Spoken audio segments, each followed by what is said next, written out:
Okay, so hello YouTube, my name is Vlad and this will be a quick review of HP 840, the third generation, or also known as G3. Okay, on the left side we have an SD card slot, we have USB 3 connector, we have a VGA connector, which is always nice to have if you're connecting to some kind of projector. This is the exhaust, and we have a Kensington lock. And on the right side, okay, there is nothing on the rear obviously, and on the right side we have, I believe this is the dock connector, this is the SIM card slot for 3G modem, and in the generation 0, the first generation, it was underneath the battery, so they've moved it in here, and I'll be telling you why in a minute. LAN connector, this is USB 3.0, headphone/microphone connector, D++, and this one actually has a USB-C. Now, I do actually have a USB-C cable. I bought it because I wanted to program my Apple TV. Unfortunately, no programming was required since the bloody thing burned out. Anyway. Now this is the USB, the way it's meant to be. This is like USB porn. Oh yeah. Okay, anyway, now the reason why this SIM card slot is in here is because they have actually removed, on the previous version you were able to access everything. Unfortunately, access everything by just, you had like a button in here, so you would press it and it would remove the entire plate. So that was actually a good and a bad thing. A good thing because you were able to access everything easily, and the bad thing is that somebody could steal your memory while you're in a recess or something, so that kind of sucked. So let's look what do we have inside. Now this is it's a rather nice touchpad. It's not probably the biggest in the market, but actually this is one of better ones I've worked with. And we have a track point in here, which is always good if you're on a rooftop fixing wireless networks. Trust me on that one, true story. And the keyboard is, well, I don't know whether you can see it, but when you press the keyboard everything kind of moves, but it's not a bad keyboard. It is lit up and it has 3 degrees of light, so no light, low light and highlight. Highlight settings. This model does not have a fingerprint reader, although some do. In here you have wireless button and mute button and power button. So I will be now opening it and upgrading it, and I'll be showing you later on how it works with Windows. Now this is a full HD screen. It is a glossy, but it does not look like it's fully glossy. I don't know how to explain it. It's something like in between matte and glossy. I'm not quite sure. Okay. Let's do. Yeah. I'm not able to remove this thing. And you can see, very low.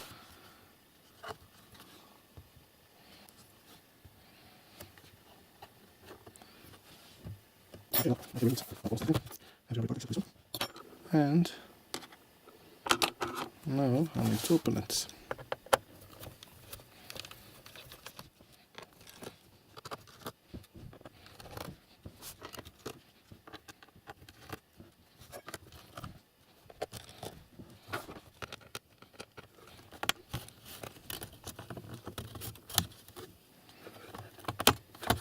Okay, so it might be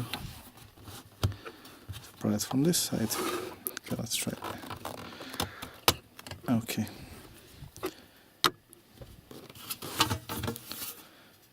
Oh, there you have it. Now this is actually awesome. Now let's take a look inside. And this is actually an awesome laptop, and I'll be telling you why in a second. Now, in here we have a Intel wireless module. This is 8 gigs of RAM. This is another slot for RAM. So the CPU with the heat sinks, battery. It looks kind of like the old one, but what do we have in here? We can actually put an extra SSD inside. Now, how awesome is that? So you actually have an M2 slot with 256 gigabytes. You can put another wireless card in here. I believe this is for a 3G modem. I'll have to take a look. So this one might actually not have it has the reader, but it might not have the 3G module. Oh, what the hell. But it does have a full-fledged SATA, which is, I believe, awesome. So I will be upgrading it with 8 more gigs of RAM, only because I can. And let's see whether this thing will turn on or not. Okie dokie.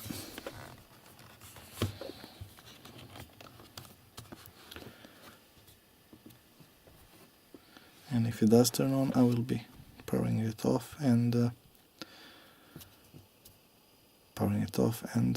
putting back everything together. Now it turns on, but it does not turn on. Maybe it needs time to initialize memory, sorry. Okay, keyboard lit up, yes. Memory size error, I like this error, okay. Starting Windows. This fan blew just like it's gonna fly away, okay. So this computer officially has 16 gigs of RAM, awesome. Now I will be turning it off, putting everything together, then starting Windows again to show you, well, everything. See you soon. Okay, so I booted up the operating system and let's take a look of what do we have inside. So this is Core i5 6300, it's 2.4 gigahertz. It's funny because Dell have 204 gigahertz at 205 gigahertz. And this one has 2.4 at 2.4, so obviously Dell did some overclocking or something. So originally it had 8 gigs of RAM, and I've upgraded. This is DDR4. So let's take a look at the device manager. This is performance. Those cores look beautiful. Dual core plus hyper-threading. Hyper-threading is a bit of a lie, but it does look nice anyway. Now this thing you see on the screen, this is actually a rather clean screen, and the viewing angle is actually a rather good one. Actually, it's great. So there's that. What do we have in here? The SSD original is 256 gigabytes. Just a second, these drives light on, yeah, 256 gigabytes. And let's test the speakers. Since it is actually 1 AM, the test will be rather short. So, because my neighbors are actually sleeping, and they probably think of me as an idiot talking to myself at 1 AM, but hey, what can you do? So, one password later, let's go to YouTube. Okay, your browser is not supported. Be right back. So, one Firefox later, let's give it a go for the second time. YouTube. Alrighty then. Free house music. It's fascinating that the first result is actually metal music. Awesome.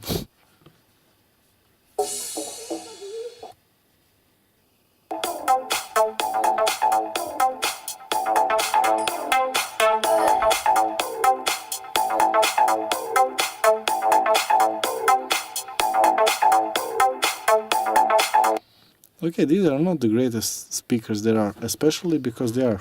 Check this out. Oh, come on. There you have it. Bang & Olufsen. I mean, they're not bad, but not great. For example, comparing to the 14-inch Dell, they suck. They're better than the 12-inch Dell, I suppose. And comparing to the Mac, they suck big time. So yeah, there you have it. Well, there you have it. That's pretty much it. I don't have anything else to say. If you have any questions, don't hesitate to ask. If you have any comments, also leave them. Well, you know what to do. Cheers!